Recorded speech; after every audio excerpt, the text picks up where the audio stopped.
Hello friends, છેલ્લે આપણે પ્રકાશ પરાવર્તન અને વક્રી પવનમાં એક મહત્વનો પોઈન્ટ જોયો હતો કે જ્યારે ગોળીય અરીસાની સામે કોઈ વસ્તુ મૂકો છો તો આ વસ્તુનું પ્રતિબિંબ મેળવવા માટે આપણે કેટલા કિરણોની જરૂર પડશે. તો મેં તમને કીધું હતું એ પ્રમાણે કે જો અંતર્ગોળ અરીસાની આપણે વાત કરીએ તો અંતર્ગોળ અરીસાની સામે તમે જ્યારે કોઈ વસ્તુ મૂકો છો તો આ વસ્તુનું જો તમારે પ્રતિબિંબ લેવું હોય તો 4 કિરણોમાંથી ઓછામાં ઓછા 2 કિરણોની જરૂર પડે છે. તો કયા 4 કિરણોની આપણે વાત કરી હતી? તો એમાં હતું પહેલું મુખ્ય અક્ષને સમાંતર, એટલે કે અંતર્ગોળ અરીસાની મુખ્ય અક્ષને સમાંતર પ્રકાશનું કિરણ તમે આપાત કરો તો એ કિરણ હંમેશા અરીસા પરથી પરાવર્તન પામી અને મુખ્ય કેન્દ્ર F માંથી જ પસાર થાય. તો તમે મુખ્ય અક્ષને સમાંતર કિરણ હોય એ કિરણનો ઉપયોગ કરી અને તમે કોઈ પણ વસ્તુનું પ્રતિબિંબ મેળવી શકો. તો આમાંથી આ કિરણ પણ તમે પસંદ કરી શકો. મિત્રો યાદ રાખો કે મુખ્ય અક્ષને સમાંતર કિરણ ત્યારે જ નીકળે, કોઈ પણ કિરણ મુખ્ય અક્ષને સમાંતર ત્યારે જ નીકળે કે જ્યારે કોઈ વસ્તુ એ અનંત અંતરે પડી હોય, બહુ જ દૂરના અંતરે પડી હોય. તમે કોઈ પણ વસ્તુને બહુ જ દૂરના અંતરે મૂકી દો તો એમાંથી આવતા જે પ્રકાશના કિરણો હોય એ હંમેશા મુખ્ય અક્ષને સમાંતર જ આપાત થતા હોય. હવે આવા કિરણો મુખ્ય અક્ષને સમાંતર આપાત થઈ અરીસા પરથી પરાવર્તન પામી અને હંમેશા મુખ્ય કેન્દ્ર F માંથી જ પસાર થાય. બીજા નંબરના કિરણની આપણે વાત કરી હતી કે જો આપણે અંતર્ગોળ અરીસાના મુખ્ય કેન્દ્ર F માંથી પસાર થતું કિરણની જો વાત કરીએ, એટલે કે તમે આવું કિરણ લઈ લો કે કોઈ પણ વસ્તુને એવી રીતે મૂકો કે એમાંથી આવતું પ્રકાશનું કિરણ મુખ્ય કેન્દ્ર F માંથી આવે છે. તો મુખ્ય કેન્દ્ર F માંથી આવતું જે પણ પ્રકાશનું કિરણ હોય એ કિરણ અરીસા પરથી પરાવર્તિત થઈ હંમેશા મુખ્ય અક્ષને સમાંતર જ જાય. આ બંને ઉલટું છે. જો મુખ્ય અક્ષને સમાંતર આપાત કરો તો મુખ્ય કેન્દ્રમાંથી પસાર થાય પરાવર્તિત કિરણ, અને એવી જ રીતે આપાત કિરણ જો મુખ્ય કેન્દ્રમાંથી પસાર થતું હોય તો પરાવર્તિત કિરણ હંમેશા મુખ્ય અક્ષને સમાંતર હોય. તો આ બંને તદ્દન વિરુદ્ધ છે. અહીંયા જો ત્રીજું આપણે કિરણ એવું લઈ શકીએ કે વક્રતા કેન્દ્ર C માંથી પસાર થાય. હવે યાદ રાખો, સિમ્પલ આપણે એક લોજિકલ વિચારીએ. માની લો કે કોઈ ગોળો છે, આ ગોળાનું આ કેન્દ્ર છે. હવે આ કેન્દ્ર ઉપરથી આ ગોળા ઉપરનું આવી રીતે ગોળાની માની લો કે આ સપાટી છે, તો આ સપાટીમાંથી હું ગોળાના ધારો કે વ્યાસ લઈ લો, બધા અલગ અલગ જગ્યા ઉપરથી ગોળાના વ્યાસ લઈ લો. તો આવી રીતે ધારો કે મેં ગોળા ઉપરના વ્યાસ લીધા છે, બરાબર. ધારો કે તમે આ વ્યાસની વાત કરો તો આ જે વ્યાસ રહ્યો વાસ્તવમાં આ વ્યાસ એ ગોળાના કેન્દ્રમાંથી પસાર થાય છે અને ગોળાના કેન્દ્રને આપણે વક્રતા કેન્દ્ર C તરીકે ઓળખ્યું છે. અને હંમેશા તમે જે વ્યાસ દોરશો કે જે ગોળાના કેન્દ્રમાંથી પસાર થતો હશે એ હંમેશા ગોળાની એ સપાટીને લંબ જ હોય. ફરીથી કહું છું કે તમે કોઈ ગોળો લીધેલો હોય, એ ગોળા ઉપરનો તમે કોઈ પણ વ્યાસ લઈ લો અથવા તો વ્યાસ દોરો તો હંમેશા વ્યાસ એ ગોળાના કેન્દ્રમાંથી પસાર થાય. અને બીજો પોઈન્ટ, જે વ્યાસ ગોળાના કેન્દ્રમાંથી પસાર થાય એ વ્યાસના તમે અંત્ય બિંદુઓ લઈ લો અને અંત્ય બિંદુઓ આગળ ગોળાની તમે સપાટી વિચારી દો તો એ સપાટીને લંબ જ હંમેશા આ વ્યાસ હોય. એટલે કે આ સપાટીને લંબ આ પોઈન્ટ રેખા દેખાય છે, આ પણ સપાટીને લંબ, એટલે કે વ્યાસ તમે જે દોરેલો છે એના અંત્ય બિંદુ આગળની જે સપાટીઓ હોય એ સપાટીને લંબ જ હંમેશા વ્યાસ હોય. એવી જ રીતે ધારો કે આ વ્યાસની જો હું વાત કરું તો આ વ્યાસના અંત્ય બિંદુઓ આ બાજુ આવશે, તેને અનુરૂપ સપાટી ઉપરના બિંદુઓ આ બંને બિંદુઓ થશે. તો આ બંને બિંદુઓને લંબ લો તો એ હંમેશા આ વ્યાસમાંથી જ પસાર થાય. એટલે ટૂંકમાં આપણે એટલું યાદ રાખવાનું, વ્યાસ આપણે જે દોરીએ છીએ એ હંમેશા કેન્દ્રમાંથી પસાર થાય અને આ કેન્દ્રને આપણે અંતર્ગોળ અરીસાનું વક્રતા કેન્દ્ર કહીએ છીએ. એટલે ટૂંકમાં જે પણ રેખા કેન્દ્રમાંથી પસાર થાય અને પસાર થઈને ગોળાની સપાટી ઉપર અથડાય એ હંમેશા ગોળાની તે સપાટી ઉપરના તે બિંદુને લંબ જ હોય. ક્લિયર? તો અહીંયા આગળ ધારો કે તમે કોઈ પણ પ્રકાશનું કિરણ જો વક્રતા કેન્દ્ર C માંથી પસાર થતું દોરશો તો એ આ જે ગોળો હતો કે જે ગોળાનો અમુક ભાગ હતો એ ગોળાના અમુક ભાગ ઉપરના કોઈ બિંદુએ આ પ્રકાશનું કિરણ આપાત થશે અને આપાત થઈ અને એ જ સ્થિતિમાં પાછું જાય. કારણ કે તમે કોઈ પણ આ સપાટી છે, આ સપાટીને લંબ ધારો કે આવી રીતે છે. હવે હું કોઈ બોલ હું સપાટીને લંબ રૂપે જ ફેંકું તો લંબ રૂપે જ પાછો આવશે. તો આ જે આપાત કિરણ સપાટીના આ બિંદુ આગળના લંબ જે છે એ લંબની દિશામાં જ આપાત કિરણ છે. તો લંબની દિશામાં હોવાથી પરાવર્તિત કિરણ પણ એ જ દિશામાં પાછું જાય. ટૂંકમાં આપણે યાદ રાખી શકીએ કે હંમેશા વક્રતા કેન્દ્ર સીમાથી આપાત થતું કિરણ એ સીમાથી જ પરાવર્તિત થાય છે. એના પછી આપણે છેલ્લે એ જોઈતું કે ધારો કે આપાત કિરણ આપણે એવી રીતે લઈએ કે જે મુખ્ય અક્ષ સાથે ખૂણો બનાવે પણ બિંદુ P આગળ. એટલે કે આપણે આપાત કિરણ એવી રીતે આપાત કરીએ કે જે મુખ્ય અક્ષ હતી એ મુખ્ય અક્ષ પર બિંદુ P પાસે કંઈક ખૂણો બનાવતું હોય. હવે જો કંઈક ખૂણો બનાવતું હોય આપાત કિરણ તો જેટલા ખૂણે આપાત થાય એટલા જ ખૂણે પરાવર્તિત થાય. કારણ કે આપણે પરાવર્તનના નિયમો જાણીએ છીએ. પરાવર્તનનો નિયમ છે કે આપાત કોણ બરાબર પરાવર્તન કોણ. તો જેટલા ખૂણા ઉપર આપાત થશે એટલે જેટલો આપાત કોણ હશે એટલા જ ખૂણા ઉપર પરાવર્તિત થશે તો એટલો જ પરાવર્તિત કોણ હશે. બરાબર. તો આ ટોટલ 4 કિરણોમાંથી તમને ઈચ્છા થઈ કે ભાઈ મારે કોઈ પણ વસ્તુનું પ્રતિબિંબ આ બંને કિરણોને ધ્યાનમાં રાખી લેવું છે તો પણ લઈ શકો. તમને પ્રતિબિંબ મળવાનું જ છે. તમને ઈચ્છા થાય કે ભાઈ મારે આ બંને કિરણોને ધ્યાનમાં રાખી વસ્તુનું પ્રતિબિંબ મેળવવું છે તો પણ તમને મળી શકે. અથવા ઈચ્છા થાય કે મારે આ પહેલું અને ત્રીજા નંબરનું કિરણ છે આ બંને કિરણોનો ઉપયોગ કરવો છે અને વસ્તુનું પ્રતિબિંબ મેળવવું છે તો પણ મળી શકે. ચલો કેવી રીતે તો આપણે ટ્રાય કરીએ. એક થિયરી લઈએ કે અંતર્ગોળ અરીસા વડે અથવા તો અંતર્ગોળ અરીસાની સામે વસ્તુને અલગ અલગ અંતરે મૂકીએ તો એનું પ્રતિબિંબ કઈ કઈ જગ્યાએ મળે છે અને કેવડું મળે છે એ આપણે જોઈ લઈએ. અંતર્ગોળ અરીસાની સામે અલગ અલગ જગ્યા ઉપર તમે જ્યારે કોઈ વસ્તુ રાખો છો તો એ વસ્તુનું પ્રતિબિંબ કઈ જગ્યાએ મળશે અને કેવડું મળશે એના વિશેની ચર્ચા કરીએ. તો ટૂંકમાં અહીંયા લખીએ કે અંતર્ગોળ અરીસા વડે મળતા વસ્તુના પ્રતિબિંબ. તો અંતર્ગોળ અરીસા વડે કોઈ પણ વસ્તુના પ્રતિબિંબ કેવા મળશે અને કઈ જગ્યાએ મળશે એ જોઈએ. તો સૌથી પહેલા આપણે એક કામ કરીએ, બે ભાગ લઈ લઈએ એટલે બે ભાગમાં આપણે વારાફરતી દોરી જઈએ. તો ધારો કે આપણે સૌથી પહેલા આપણે એક અંતર્ગોળ અરીસો બતાવી દઈએ. ચલો માની લો કે આપણે અહીંયા આગળ એક અંતર્ગોળ અરીસો લઈ લઈએ છીએ. બરાબર.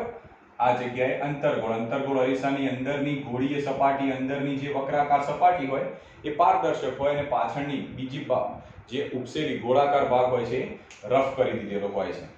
હવે અંતર્ગોળ અરીસાની મુખ્ય અક્ષ બતાવી દઈએ. મુખ્ય અક્ષ હંમેશા અરીસાના ધ્રુવ P માંથી જ પસાર થાય. અંતર્ગોળ અરીસાની થોડા અંતર આપણે ધારો કે મુખ્ય કેન્દ્ર F બતાવી દઈએ અને સાથે સાથે F અહીંયા હોય તો C આપણે આટલે બતાવી દઈએ. છેલ્લે લાસ્ટ ટાઈમ આપણે સૂત્ર મેળવ્યું હતું યાદ રાખજો. કયું મેળવ્યું હતું કે R બરાબર 2F. આનો મતલબ શું થાય કે વક્રતા ત્રિજ્યા કેન્દ્ર લંબાઈ કરતા ડબલ છે. તો વક્રતા ત્રિજ્યા કઈ થશે?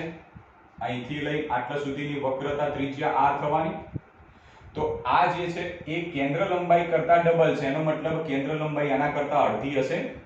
તો કેન્દ્ર લંબાઈ હંમેશા અડધી થાય એટલે કે તમે P થી બિંદુ F સુધી જેટલું અંતર રાખો એટલું જ અંતર F થી C સુધીનું રાખવાનું. બરાબર. તો આપણે આ બતાવી દીધું. હવે સૌથી પહેલા પ્રશ્નમાં શું પૂછ્યું છે કે અંતર્ગોળ અરીસા વડે વસ્તુના પ્રતિબિંબ મેળવવા છે પણ વસ્તુને મૂકીએ કઈ જગ્યાએ. તો સૌથી પહેલા આપણે વસ્તુનું સ્થાન ફિક્સ કરીએ. એ વસ્તુના સ્થાનને આધારિત આપણે પ્રતિબિંબનું સ્થાન નક્કી કરીએ. તો સૌથી પહેલા હું વિચારી લઉં કે વસ્તુને હું મૂકું છું અનંત અંતરે. કોઈ વસ્તુ લીધી એ વસ્તુને ધારો કે હું અનંત અંતરે બહુ દૂરના અંતરે રાખું. અને મેં હમણાં જ કીધું હતું કે તમે કોઈ પણ વસ્તુને અનંત અંતરે રાખો તો એ વસ્તુમાંથી આવતા પ્રકાશના કિરણો કેવા હશે? મુખ્ય અક્ષને સમાંતર. તો પહેલા આપણે વસ્તુને ક્યાં મૂકીએ છીએ? પહેલો પોઈન્ટ અનંત. વસ્તુનું સ્થાન એમ કરીને લખો અહીંયા વસ્તુનું સ્થાન. ચલો વસ્તુનું સ્થાન ક્યાં મૂકીએ છીએ આપણે વસ્તુને? અનંત અંતરે. વસ્તુને આપણે મૂકીએ અનંત અંતરે. સ્વાભાવિક છે કે વસ્તુને તમે અનંત અંતરે મૂકો તો એમાંથી આવતા પ્રકાશના કિરણો હંમેશા મુખ્ય અક્ષને સમાંતર જ આવે. તો મુખ્ય અક્ષને સમાંતર જ આવવાના છે. તો મુખ્ય અક્ષને સમાંતર આવતું પ્રકાશનું કિરણ મુખ્ય કેન્દ્ર F માંથી પસાર થશે. એવી જ રીતે બીજું પ્રકાશનું કિરણ પણ મુખ્ય અક્ષને સમાંતર જ આવશે. હવે પ્રશ્ન એ થાય કે ભાઈ આપણે વાત તો એવી કરી હતી કે જો કોઈ વસ્તુનું પ્રતિબિંબ લેવું હોય તો ચારમાંથી કોઈ પણ ઓછામાં ઓછા બે કિરણોનો ઉપયોગ કરો. પણ બીજા બધા જો તમે કિરણો ધ્યાનથી જોયા હોય તો પહેલું કિરણ આપણે મુખ્ય અક્ષને સમાંતર દોર્યું, બીજું કિરણ મુખ્ય કેન્દ્ર F માંથી પસાર થતું દોર્યું હતું, ત્રીજું કિરણ વક્રતા કેન્દ્ર C માંથી પસાર થતું હતું અને ચોથું કિરણ મુખ્ય અક્ષ સાથે ખૂણો બનાવતું હતું. પણ હંમેશા યાદ રાખો કે જ્યારે કોઈ પણ વસ્તુ અનંત અંતરે પડી હોય તો કોઈ ખૂણા મુખ્ય અક્ષના કોઈ ભાગમાંથી પસાર ના થાય, એ હંમેશા મુખ્ય અક્ષને સમાંતર જ પસાર થાય. તો મુખ્ય અક્ષને સમાંતર પસાર કરવા માટે આપણે બે કિરણો પણ સેમ લીધા. સેમ એટલે એક ઉપરનું અને નીચેનું બંને મુખ્ય અક્ષને સમાંતર જ કિરણો લીધા. તો મુખ્ય અક્ષને સમાંતર તમે કિરણ લો, આ બાજુ પણ લઈ લો તો એ પણ મુખ્ય કેન્દ્ર F માંથી જ પસાર થવાનું છે. અને મુખ્ય કેન્દ્ર F માંથી પસાર થશે તો આ જગ્યાએ તમને એ વસ્તુનું પ્રતિબિંબ મળશે. તો પ્રતિબિંબનું સ્થાન કઈ જગ્યાએ મળ્યું? મુખ્ય કેન્દ્ર F પર. આની નીચેનાની કોઈ જરૂર નથી માટે આપણે કાઢી દઈએ છીએ. એ ફક્ત તમારી સમજૂતી માટે મેં અહીંયા આગળ દર્શાવ્યું. તો આપણે પહેલો પોઈન્ટ આ રીતે લખીએ કે વસ્તુને જો અનંત અંતરે રાખીએ તો પ્રતિબિંબનું સ્થાન, ચલો પ્રતિબિંબનું સ્થાન કઈ જગ્યાએ પ્રતિબિંબ દેખાય છે તમને? પ્રતિબિંબનું સ્થાન, તો પ્રતિબિંબનું સ્થાન ક્યાં મળે છે? મુખ્ય કેન્દ્ર F પર. મુખ્ય કેન્દ્ર F પર. ચલો બીજી વાત, હવે વસ્તુનું પ્રતિબિંબ કેવું હશે? વાસ્તવિક કે આભાસી? હવે તમને સિમ્પલ લોજિકમાં સમજાવી દઉં. તમને ખબર છે કે આભાસી કોને કહેવાય? કે જો મળતું હોય એવો આભાસ થાય તો આભાસી પ્રતિબિંબ રચાય, અને રિયલમાં મળતું હોય પ્રતિબિંબ તો વાસ્તવિક કહેવાય. શોર્ટમાં તમને ખાલી સમજાય, શોર્ટમાં જ સમજાવું કે અરીસાની એક જ બાજુ એટલે કે આ બાજુનો ભાગ અને પાછળનો ભાગ, એટલે એક જ બાજુ એટલે તમે આ બાજુનો ભાગ વિચારો કારણ કે આ બાજુની ચળકતી સપાટી છે. જો વસ્તુની એક જ બાજુ વસ્તુ અને પ્રતિબિંબ હોય, સમજો, જો અરીસાની એક જ બાજુ તમે વસ્તુ અને પ્રતિબિંબ વસ્તુ મૂકો અને એનું પ્રતિબિંબ રચાતું હોય તો એ પ્રતિબિંબ હંમેશા વાસ્તવિક હોય. સમજ્યા? ફરીથી કહું છું કે અરીસાની એક જ બાજુ એટલે ધારો કે અરીસાની આ ડાબી બાજુ કહીએ તો ડાબી બાજુ તમે વસ્તુ અનંત અંતરે મૂકી હતી તો એનું પ્રતિબિંબ પણ ડાબી બાજુ જ રચાય. તો વસ્તુ અને પ્રતિબિંબ બંને એક જ સાઈડમાં રચાતું હોય તો એવું પ્રતિબિંબ હંમેશા વાસ્તવિક જ હશે. આ શોર્ટ. આભાસી ક્યારે હશે? કે અરીસાની એક બાજુ તમે વસ્તુ મૂકો પણ બીજી બાજુ પ્રતિબિંબ મળતું હોય તો એ હંમેશા આભાસી હોય. આ ટૂંકમાં સમજૂતી કહેવાશે, વાસ્તવિક અને આભાસી, આપણે સમજવા માટે. બરાબર? તો અહીંયા તમને દેખાય છે કે મેં અરીસાની ચળકતી સપાટીનો આ બાજુનો ભાગ છે, આ બાજુ અનંત અંતરે વસ્તુ મૂકી હતી તો એમાંથી પ્રકાશના પરાવર્તન પામીને કિરણો એ અરીસાની ડાબી બાજુમાં જ ભેગા થયા અને જે જગ્યાએ પ્રકાશના કિરણો ભેગા થતા હોય એ જગ્યાએ એનું પ્રતિબિંબ રચાય, એ પણ ડાબી સાઈડમાં, એટલે વસ્તુ અને પ્રતિબિંબ બંને એક જ સાઈડમાં મળ્યું માટે પ્રતિબિંબ કેવું હશે? વાસ્તવિક. તો અહીંયા લખીએ પ્રતિબિંબનો પ્રકાર. પ્રતિબિંબનો પ્રકાર. પ્રતિબિંબનો પ્રકાર કેવો હશે? તો પ્રતિબિંબનો પ્રકાર કેવો મળ્યો? વાસ્તવિક. પ્રતિબિંબ મળ્યું વાસ્તવિક. હવે ત્રીજી વાત કે પ્રતિબિંબ જે મળ્યું વાસ્તવિક તો મળી ગયું, મુખ્ય કેન્દ્ર F ઉપર પણ મળી ગયું. હવે પ્રતિબિંબની સાઈઝ કેવડી હશે? એનું પરિમાણ કેવડું હશે? તો જ્યારે તમે કોઈ પણ વસ્તુને અનંત અંતરે મૂકો છો તો આ બંને પ્રકાશના કિરણો મુખ્ય કેન્દ્ર F ઉપર જ ભેગા થયા. મુખ્ય કેન્દ્ર F ઉપર જ ભેગા થાય. અને જે હંમેશા બીજો પોઈન્ટ યાદ રાખવાનો કે માની લઈએ કે આપણે અહીંયા આગળ મુખ્ય અક્ષ બનાવી દીધી છે. માની લો કે પ્રકાશના પરાવર્તિત કિરણો, કોઈ પણ વસ્તુના આ પરાવર્તિત કિરણો એ મુખ્ય અક્ષના નીચેના કે ઉપરના, આ ધારો કે આપણે નીચેનો ભાગ બતાવ્યો છે, મુખ્ય અક્ષની નીચે કે ઉપર, મુખ્ય અક્ષથી જેટલા દૂરના અંતરે મળે મુખ્ય અક્ષથી જેટલા દૂરના અંતરે મળે એટલી સાઈઝનું પ્રતિબિંબ રચાય. તો મુખ્ય અક્ષથી બંને પ્રકાશના કિરણો આ જગ્યાએ જો ભેગા થતા હોય તો મુખ્ય અક્ષથી પ્રતિબિંબ ભેગા થયા ત્યાં સુધીનું અંતર એ વસ્તુની સાઈઝ કહેવાય, સોરી પ્રતિબિંબની સાઈઝ કહેવાય. બરાબર. પણ અહીંયા બંને કિરણો મુખ્ય કેન્દ્ર F ઉપર અને મુખ્ય અક્ષ ઉપર જ મળે છે, માટે વસ્તુનું પ્રતિબિંબ સૂક્ષ્મ, બહુ જ સૂક્ષ્મ, એટલે તમે ટૂંકમાં એમ કહી શકો અતિ નાનું હોય છે. તો એનું પરિમાણ લઈએ, પ્રતિબિંબનું પરિમાણ.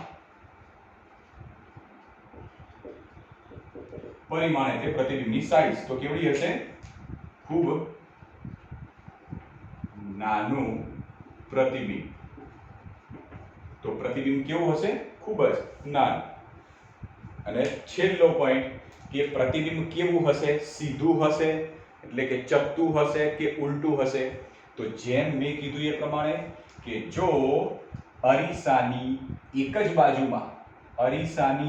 જ બાજુમાં વસ્તુ અને પ્રતિબિંબ રચાય તો એ પ્રતિબિંબ હંમેશા વાસ્તવિક હોય, અને જે પ્રતિબિંબ વાસ્તવિક હોય એ હંમેશા ઉલટું હોય. અહીંયા આગળ લખું છું 2-3 પોઈન્ટ, આપણે તમારે નોટ ડાઉન કરવું હોય તો કરી દેજો. અહીંયા જે મહત્વના પોઈન્ટ લખું છું આ બધી બાબતોના. તો પહેલો પોઈન્ટ કયો? જો અરીસાની એક જ બાજુ વસ્તુ અને તેનું પ્રતિબિંબ હોય તો પ્રતિબિંબ હંમેશા વાસ્તવિક રચાય. ક્લિયર? બંને એક જ બાજુ હોય એટલે કે પ્રકાશના કિરણો જે જગ્યાએ ભેગા થતા હોય એ ભાગ અને વસ્તુમાંથી આવતા પ્રકાશના કિરણો એ બંને અરીસાની આ બાજુના એક જ ભાગમાં, આ બાજુ ક્યાં તો પેલી બાજુ, પણ એક જ સાઈડમાં બંને હોવા જોઈએ, તો જ વાસ્તવિક પ્રતિબિંબ કહેવાય. અને બીજો પોઈન્ટ, જે પ્રતિબિંબ વાસ્તવિક હોય તે હંમેશા ઉલટું જ હોય. જે વાસ્તવિક હોય એ હંમેશા કેવું હોય? ઉલટું જ રચાય. એટલે પ્રતિબિંબ જે વાસ્તવિક મળ્યું એ બધા જ પ્રતિબિંબ ઉલટા હશે. આ પણ પોઈન્ટ ફિક્સ થઈ ગયો. તો 2 પોઈન્ટ આપણને યાદ રહી ગયા. તો અહીંયા આગળ લખી દો, પ્રતિબિંબનો પ્રકાર વાસ્તવિક અને અલ્પવિરામ કરીને લખું ઉલટું. વાસ્તવિક અને ઉલટું, અને સાઈઝ છે ખૂબ જ નાનું પ્રતિબિંબ અને મુખ્ય કેન્દ્ર F ઉપર મળશે. હવે આપણે એવું કરીએ કે જે વસ્તુને અનંત અંતરે લઈ ગયા હતા, પહેલા ભાગમાં આપણે વસ્તુને બહુ અનંત અંતરે રાખી હતી, એ વસ્તુને થોડી નજીક લાવીએ. નજીક ક્યાં સુધી લાવીએ? લાવવાની નજીક, પણ સીથી દૂર રાખવાની. એટલે હવે બીજી વખતમાં વસ્તુને આપણે ક્યાં રાખીએ? સીથી થોડે દૂર. આપણે અંતર્ગોળ અરીસાની જ વાત કરીએ છીએ. બહિર્ગોળ અરીસા માટેના પ્રતિબિંબ હાલ આપણે જોતા નથી. આપણે ફક્ત અત્યારે અંતર્ગોળ અરીસાને જ ધ્યાનમાં રાખી પ્રતિબિંબની ચર્ચા કરીએ છીએ. તો આ છે મુખ્ય ધ્રુવ P, મુખ્ય કેન્દ્ર F, વક્રતા કેન્દ્ર C. હવે વસ્તુ જે અનંત અંતરે હતી એના આપણે લાવીએ નજીક લાવતા વસ્તુને આપણે ગોઠવી દઈએ સીથી દૂર. એટલે આ જગ્યાએ ગોઠવી દો. આ જગ્યાએ એટલે સીથી તો દૂર જ કહેવાશે. તો અહીંયા આગળ હું વસ્તુ લઈ લઉં AB. આ જગ્યાએ વસ્તુ રાખું.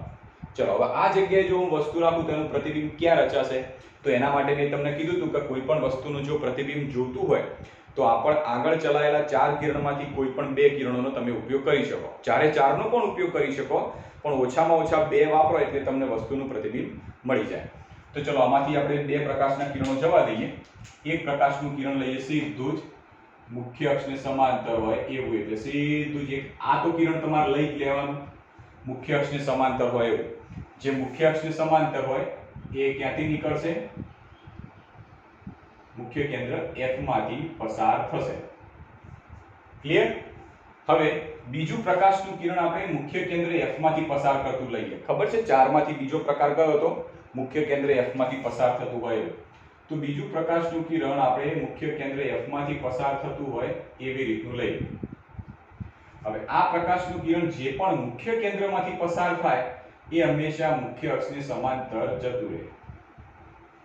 તો મુખ્ય અક્ષને સમાંતર પ્રકાશનું કિરણ આવી રીતે જતું રહેશે. તો આ આપાત કિરણ, આ પરાવર્તિત, આ આપાત, આ પરાવર્તિત.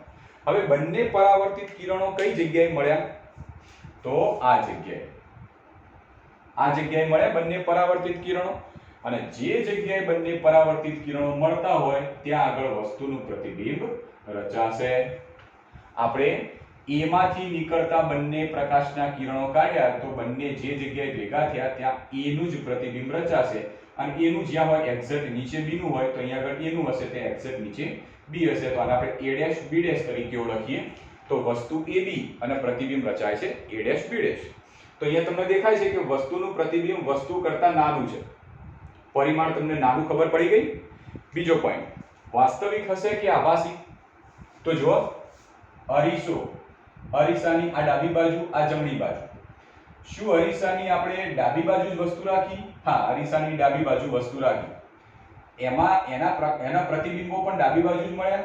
હા, એના પ્રતિબિંબ પણ તમને ડાબી બાજુમાં જ મળ્યા. એટલે અરીસાની ડાબી બાજુમાં જ વસ્તુ અને એના પ્રતિબિંબ મળ્યા માટે પ્રતિબિંબ કેવું હશે?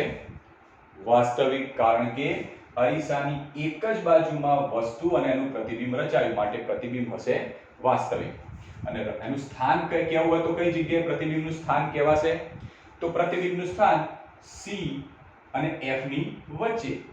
C અને F ની વચ્ચે. તો અહીંયા આગળ પહેલા તો લખીએ તો વસ્તુ આપણે ક્યાં મૂકી હતી? તો બીજો પોઈન્ટ લઈ લઈએ. વસ્તુનું સ્થાન ક્યાં હતું? આપણે વસ્તુ મૂકી હતી C થી દૂર. તો અહીંયા આગળ વસ્તુના સ્થાનમાં આપણે લખીએ વસ્તુનું સ્થાન C થી દૂર. C ને કહીશું આપણે વક્રતા કેન્દ્ર. વક્રતા કેન્દ્રથી દૂર જો વસ્તુને રાખો તેનું પ્રતિબિંબ કેવું રચાશે? તો લઈએ પ્રતિબિંબનું સ્થાન. પ્રતિબિંબનું સ્થાન ક્યાં રચાય છે પ્રતિબિંબ? તો C અને F ની વચ્ચે. C અને F ની વચ્ચે. ઓકે, ચલો બીજો પોઈન્ટ કયો? કે પ્રતિબિંબનો પ્રકાર. પ્રતિબિંબનો પ્રકાર કેવો હશે? પ્રતિબિંબનો પ્રકાર. ચલો, પ્રતિબિંબનો પ્રકાર કેવો છે? વાસ્તવિક છે કે આભાસી? તો અરીસાની એક જ બાજુ વસ્તુ અને પ્રતિબિંબ છે માટે વાસ્તવિક. અને જે વાસ્તવિક હોય એ હંમેશા કેવું હોય?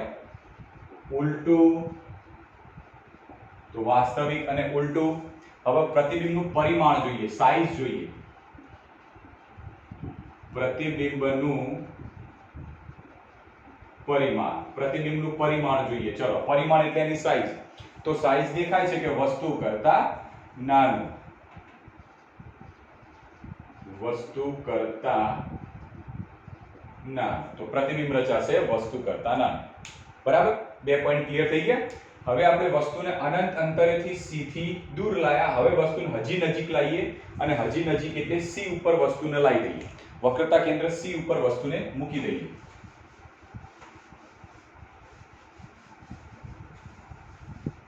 વસ્તુનું સ્થાન આપણે કરીએ વક્રતા કેન્દ્ર C પર.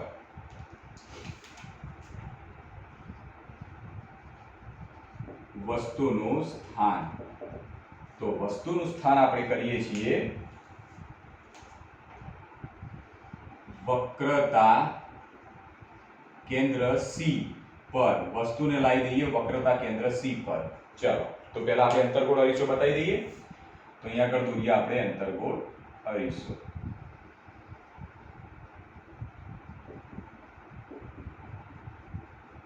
અંતર્ગોળ અરીસાની મુખ્ય અક્ષ લઈ લઈએ આપણે. તો આ છે અંતર્ગોળ અરીસાની મુખ્ય અક્ષ. મુખ્ય અક્ષના અરીસા પરનું બિંદુ ધ્રુવ P, મુખ્ય કેન્દ્ર F, વક્રતા કેન્દ્ર C. ક્લિયર? હવે વસ્તુને આપણે ક્યાં રાખવાની છે? વક્રતા કેન્દ્ર C ઉપર. ચલો, તો આપણે વસ્તુને રાખીએ વક્રતા કેન્દ્ર C ઉપર. તો આ જગ્યાએ આપણે લઈ લઈએ કોઈ વસ્તુ. આ જગ્યાએ ધારો કે કોઈ વસ્તુ લઈ લો, અને વસ્તુને નામ આપીએ આપણે AB. તો AB નામની કોઈ વસ્તુ આપણે લઈ લઈએ. હવે આ વસ્તુ લીધું તો આ વસ્તુનું પ્રતિબિંબ ક્યાં રચાશે? તો એ મેળવવા માટે ચારમાંથી કોઈ પણ બે કિરણનો ઉપયોગ કરીએ, જેમાંથી એક તો તમારે લઈ જ લેવાનું. કયું? મુખ્ય અક્ષને સમાંતર. તો પહેલા એક કિરણ જવા દઈએ મુખ્ય અક્ષને સમાંતર. મુખ્ય અક્ષની સમાંતર જશે તો જે કિરણ મુખ્ય અક્ષની સમાંતર જાય હંમેશા મુખ્ય કેન્દ્ર F માંથી જ પસાર થાય. બરાબર? આ પોઈન્ટ તો ખબર છે. બીજું પ્રકાશનું કિરણ મુખ્ય કેન્દ્ર F માંથી પસાર કરો.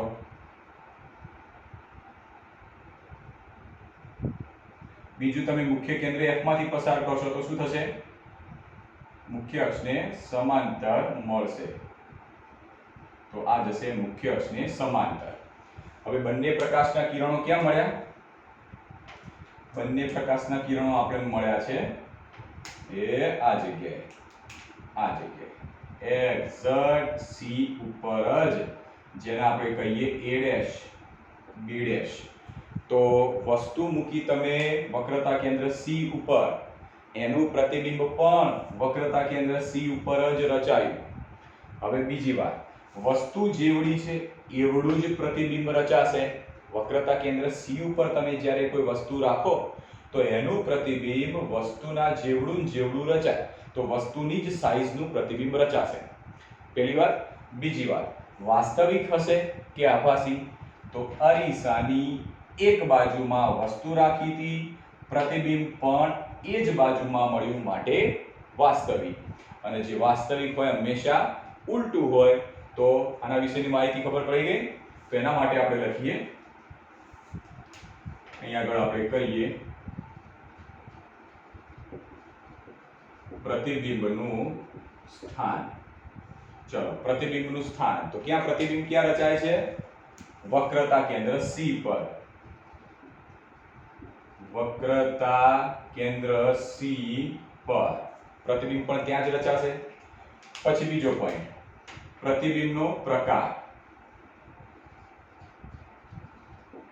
પ્રતિબિંબનો પ્રકાર. પ્રતિબિંબ કેવા પ્રકારનું હશે? તો હશે વાસ્તવિક અને ઉલટું. તો પ્રતિબિંબ હશે વાસ્તવિક અને ઉલટું. બરાબર? અને છેલ્લું, એનું પરિમાણ, પ્રતિબિંબનું સાઈઝ કેવડી હશે? તો પ્રતિબિંબનું પરિમાણ. ચલો, પ્રતિબિંબનું પરિમાણ એટલે પ્રતિબિંબની સાઈઝ. તો પ્રતિબિંબની સાઈઝ કેટલી હોય?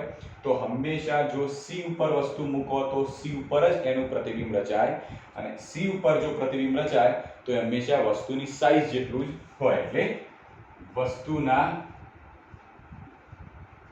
કદ જેટલું જ. બરાબર? ખ્યાલ આવી ગયો? તો વસ્તુના કદ જેટલું જ એનું પ્રતિબિંબ રચાશે. હવે જો સૌથી પહેલા આપણે અનંત અંતરે હતા, પછી થોડા નજીક આવ્યા એટલે C થી દૂર આવ્યા, પછી થોડા નજીક એટલે C ઉપર આવ્યા, હજી થોડા નજીક આવીએ તો C અને F ની વચ્ચે આવી જઈએ. તો વસ્તુને મૂકીએ C અને F ની વચ્ચે.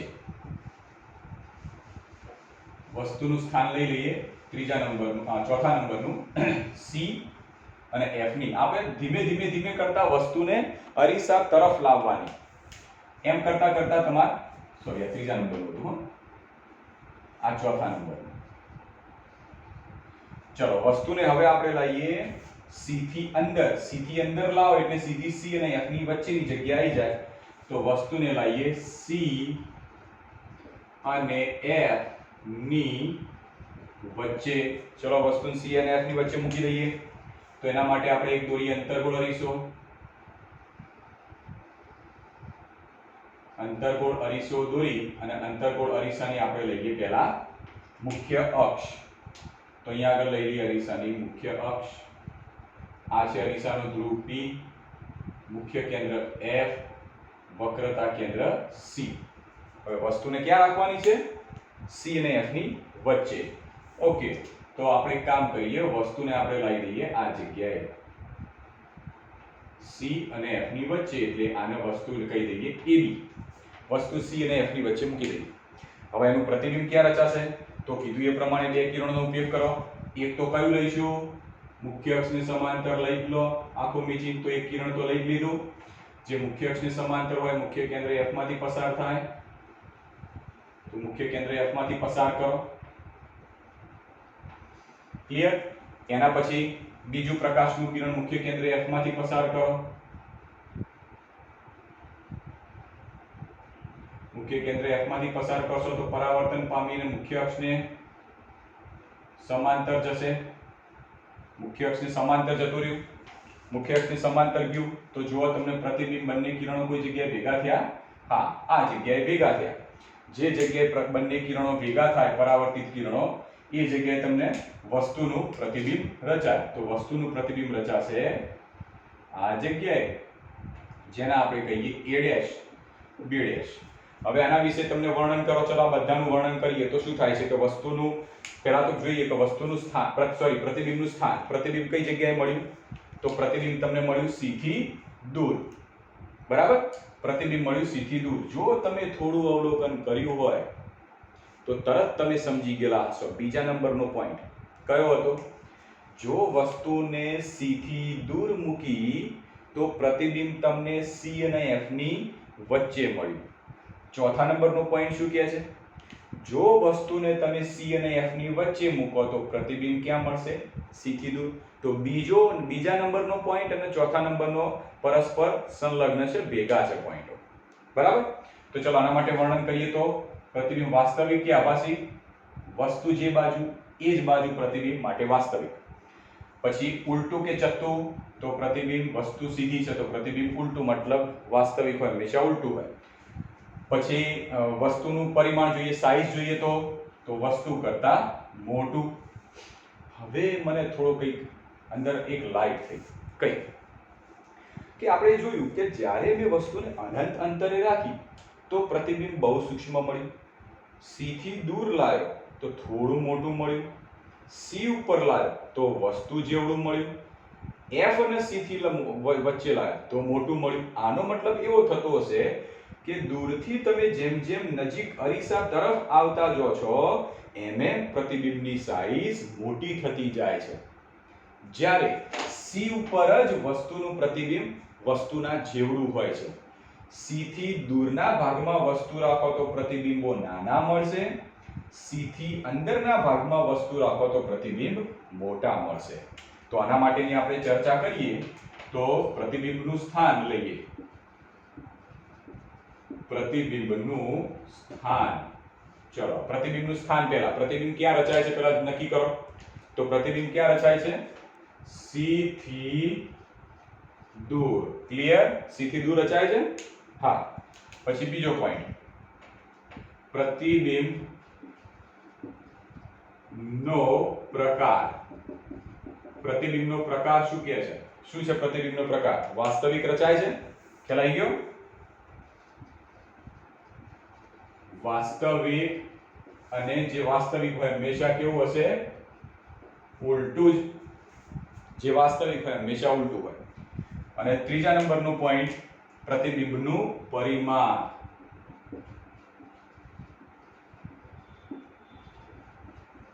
પરિમાણ એટલે સાઈઝ. પ્રતિબિંબની સાઈઝ તો દેખાય છે કે પ્રતિબિંબની સાઈઝ વસ્તુ કરતા મોટું. તો વસ્તુ કરતા મોટું. આપણે ટૂંકમાં યાદ રાખવાનું કે બીજા નંબરનો પોઈન્ટ અને ચોથા નંબરનો પોઈન્ટ એકબીજા સાથે સંકળાયેલા છે. એટલે બીજા નંબરમાં આપણે વસ્તુને C થી દૂર રાખી હતી એનો પોઈન્ટ, ચોથા નંબરનો એટલે C અને F ની વચ્ચે રાખ્યો તો એ પોઈન્ટ, બંને એકબીજા સાથે સંકળાયેલા છે. ચલો હવે આપણે C અને F ની વચ્ચે આવી ગયા. હજી વસ્તુને નજીક લઈ જઈએ. નજીક એટલે F ઉપર હું લાવી દઉં. વસ્તુને હું F ઉપર લાવું તો પ્રતિબિંબ ક્યાં રચાશે આપણે ચેક કરીએ. નોટ ડાઉન કરતા રહેજો. વસ્તુને લાવીએ આપણે મુખ્ય કેન્દ્ર F પર.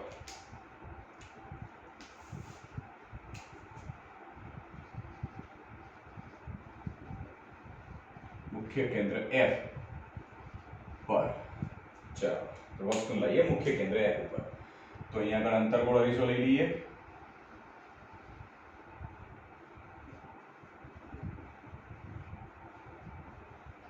અંતર્ગોળ અરીસાની મુખ્ય અક્ષ બનાવી દઈએ આપણે. મુખ્ય અક્ષ ધ્રુવ P, મુખ્ય કેન્દ્ર F, વક્રતા કેન્દ્ર C.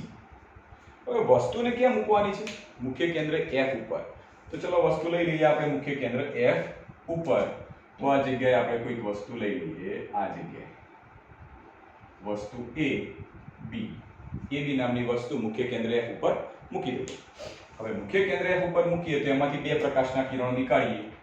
એક ઉપરનો જે પોઈન્ટ રહ્યો ત્યાંથી મુખ્ય અક્ષને સમાંતર એક પ્રકાશનું કિરણ જવા દઈએ, અને આ પ્રકાશનું કિરણ મુખ્ય અક્ષને સમાંતર ગયેલું હોય તો હંમેશા મુખ્ય કેન્દ્ર F માંથી જ પસાર થાય. તો મુખ્ય કેન્દ્ર F માંથી પસાર થશે. બરાબર. બીજું પ્રકાશનું કિરણ ક્યાં લઈએ? તો બીજું પ્રકાશનું કિરણ મુખ્ય કેન્દ્ર F માંથી તો જાય એવું છે જ નહીં, કારણ કે વસ્તુ અહીંયા પડી છે. તો બીજું પ્રકાશનું કિરણ ધ્રુવ P સાથે કઈ ખૂણો બનાવતી દિશામાં જવા દઈએ. છેલ્લા નંબરનો પોઈન્ટ. બરાબર. તો જેટલા ખૂણા ઉપર આપાત કરો એટલા જ ખૂણા ઉપર એ પરાવર્તિત થાય. તો આવી રીતે જશે. તો અહીંયા તમને દેખાય છે કે ભાઈ બંને પરાવર્તિત કિરણો સમાંતર ચાલ્યા જશે છેક સુધી, લગભગ બહુ જ દૂરના અંતરે, એટલે ટૂંકમાં તમે કહી શકો કે અનંત અંતરે આ બંને કિરણો ભેગા થતા હશે એવું આપણે અનુમાન લગાડી શકીએ. તો એમ કહી શકાય કે જો તમે વસ્તુને મુખ્ય કેન્દ્ર F ઉપર મૂકો તો એમાંથી આવતા પ્રકાશના કિરણો પરાવર્તન પામીને બહુ જ અનંત અંતરે જતા રહે છે. અને અનંત અંતરે જાય છે તો આપણે એવી ધારણા કરીએ કે આ વસ્તુનું પ્રતિબિંબ અનંત અંતરે રચાતું હશે. તો પ્રતિબિંબનું સ્થાન ક્યાં હશે? અનંત અંતરે. પહેલા નંબરનો પોઈન્ટ યાદ છે? શું હતું? વસ્તુ તમે અનંત અંતરે મૂકી હતી તો પ્રતિબિંબ F ઉપર મળ્યું હતું. જ્યારે પાંચમા નંબરનો પોઈન્ટ, આ પાંચમા નંબરનો પોઈન્ટ છે, સોરી, પાંચમા નંબરનો. અને પાંચમા નંબરનો પોઈન્ટ શું કહે છે? વસ્તુને F ઉપર મૂકો તો પ્રતિબિંબ અનંત અંતરે. બંને વિરુદ્ધમાં છે, બંને એકબીજા સાથે સંકળાયેલા. ક્લિયર? બીજી વાત, હવે પ્રતિબિંબનો પ્રકાર કેવો હશે? તો જો આ અરીસાની ડાબી બાજુ વસ્તુ હતી તો પ્રતિબિંબ પણ ડાબી બાજુ પણ અનંત અંતરે હોવાનું. પેલી બાજુ તો હતું જ નહીં, ડાબી બાજુના ભાગમાં જ હતું. તો અરીસાની એક જ ભાગમાં વસ્તુ અને એનું પ્રતિબિંબ હતું, માટે પ્રતિબિંબ કેવું હશે? વાસ્તવિક. અને જે વાસ્તવિક હોય કેવું હોય? ઉલટું હોય. અને પ્રતિબિંબની સાઈઝ કેવી હશે? એવું ધારી લો કે આ બંને પ્રકાશના કિરણો એ લગભગ આ જગ્યાએ મળ્યા, છેક આટલા મળ્યા. હવે આ છે મુખ્ય અક્ષ, અને આ જગ્યાએ મળે તો ત્યાંથી તમે પ્રતિબિંબ, ત્યાંથી લાઈન ખેંચો તો AB વસ્તુ આવે, પ્રતિબિંબ કેવડું મોટું? તો બહુ જ મોટું પ્રતિબિંબ મળવાનું છે. તો પ્રતિબિંબનું પરિમાણ હશે ખૂબ મોટું. પ્રતિબિંબ હશે ખૂબ મોટું. બરાબર? ઓકે. તો આપણે વસ્તુને ક્યાં લાવી દીધી? F સુધી લાવી દીધી. ફરીથી એકવાર ખાલી આટલા સુધીનું રિવિઝન કરીએ. પહેલા વસ્તુને ક્યાં રાખી હતી? અનંત અંતરે. તો પ્રતિબિંબ ક્યાં રચાયું? મુખ્ય કેન્દ્ર F ઉપર. તો પાંચમા નંબરનો પોઈન્ટ શું કહે છે? જો વસ્તુને મુખ્ય કેન્દ્ર ઉપર મૂકીએ તો પ્રતિબિંબ અનંત અંતરે. તો પહેલો અને પાંચમો એકબીજા સાથે સંકળાયેલો પોઈન્ટ છે. બીજા નંબરના પોઈન્ટમાં શું કીધું હતું? કે વસ્તુને C થી દૂર મૂકીએ તો પ્રતિબિંબ રચાતું હતું C અને F ની વચ્ચે. તો ચોથા નંબરનો પોઈન્ટ શું દેખાય છે? કે જો વસ્તુને C અને F ની વચ્ચે મૂકીએ તો પ્રતિબિંબ અનંત અંતરે C થી દૂર જતું રહે છે. તો માટે બીજો અને ચોથો બંને એકબીજા સાથે સંકળાયેલા છે. ત્રીજા નંબરના પોઈન્ટમાં શું કીધું હતું? કે જો C ઉપર વસ્તુ રાખો તો C ઉપર જ પ્રતિબિંબ મળશે. તો પાંચે પાંચ પોઈન્ટો યાદ રહી ગયા. સિમ્પલ છે. હવે આપણે છેલ્લું સ્થાન લઈએ કે વસ્તુને હવે હજી નજીક લાવીએ તો F ની નજીકમાં જવા દઈએ. વસ્તુને હજી નજીક લાવીએ, વસ્તુ લઈ જઈએ હજી નજીક, એટલે કે F અને ધ્રુવ P ની વચ્ચે. વસ્તુનું સ્થાન ધ્રુવ P અને મુખ્ય કેન્દ્ર F ની વચ્ચે. વસ્તુને લઈ જઈએ ધ્રુવ P અને મુખ્ય કેન્દ્ર F ની વચ્ચે. તો ચલો આપણે પહેલા અંતર્ગોળ અરીસો બતાવી દઈએ. તો આ જગ્યાએ ધારો કે હું કોઈ અંતર્ગોળ અરીસો લઈ લઉં છું.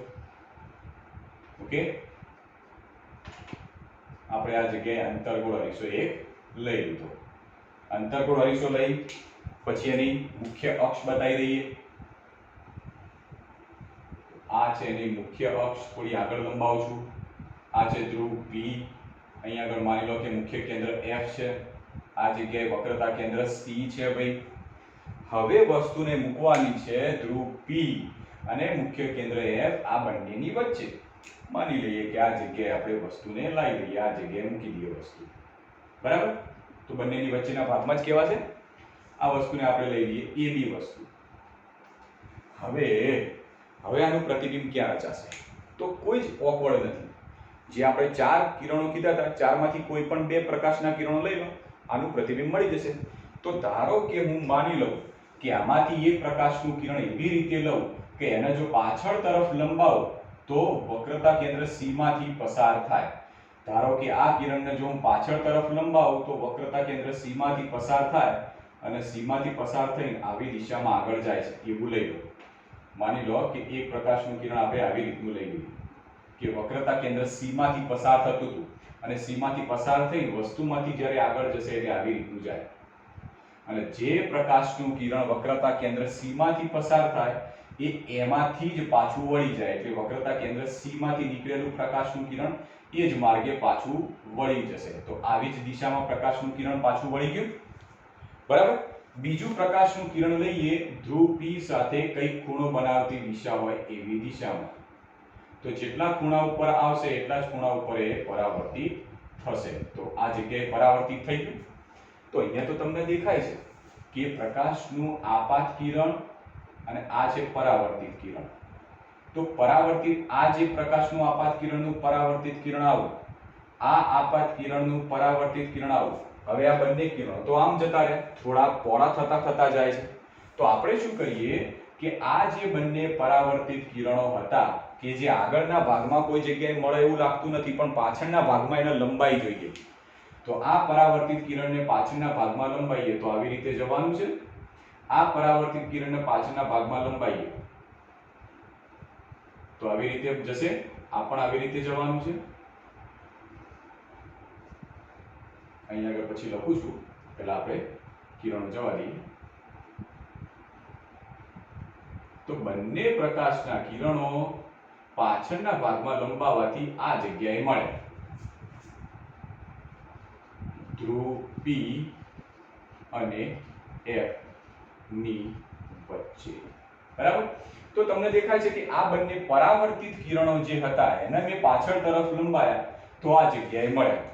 તો આ જગ્યા એટલે જે જગ્યાએ મળે છે તો એ આ જગ્યા અને આ જગ્યા ઉપર આપણે વસ્તુનું પ્રતિબિંબ લઈ શકીએ. તો એ પ્રતિબિંબ થશે A' B'. હવે પ્રતિબિંબનું સ્થાન, પ્રકાર, પ્રતિબિંબનું પરિમાણ આ બધું કહેવું હોય તો કેવી રીતે કહેવાય? આના માટે કહેવું હોય તો કેવી રીતે કહેશો?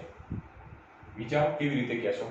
તો તમને ખબર છે કે અરીસાની એક બાજુમાં વસ્તુ, પ્રતિબિંબ એની બીજી બાજુમાં. તો વસ્તુ અને પ્રતિબિંબ બંને અલગ અલગ સાઈડમાં થઈ ગયા. એનો મતલબ પ્રતિબિંબ કેવું હશે? આભાસી. અને જે આભાસી હોય એ હંમેશા ચત્તુ એટલે સીધું જ હોય. તો દેખાય છે કે વસ્તુ સીધી છે તો પ્રતિબિંબ પણ સીધું છે. બરાબર? જે વાસ્તવિક હોય એ હંમેશા ઉલટું હોય અને જે આભાસી હોય એ હંમેશા સીધું હોય. જેમ કે તમે તમારો જે સમતલ અરીસો છે, દર્પણ છે, એ દર્પણની આગળ તમે જઈને ઊભા રહો છો તો તમે સીધા છો, તમારા પગ નીચે છે, માથું ઉપર છે, તો અરીસામાં પણ સેમ એ જ દેખાશે, પગ નીચે અને માથું ઉપર. કારણ કે સમતલ અરીસામાં વસ્તુનું પ્રતિબિંબ આભાસી રચાય છે અને જે આભાસી હોય હંમેશા સીધું જ હોય. બરાબર? તો અહીંયા આગળ વસ્તુનું પ્રતિબિંબ આભાસી રચાયું માટે સીધું છે. એનું સ્થાન કેવું હોય તો અરીસાના પાછળના ભાગમાં. અરીસાના પાછળના ભાગમાં. બરાબર? અને એનું પરિમાણ જોશો તો પરિમાણ દેખાય છે કે વસ્તુ કરતા મોટું. બરાબર? તો પ્રતિબિંબનું સ્થાન ક્યાં આવ્યું? અરીસાના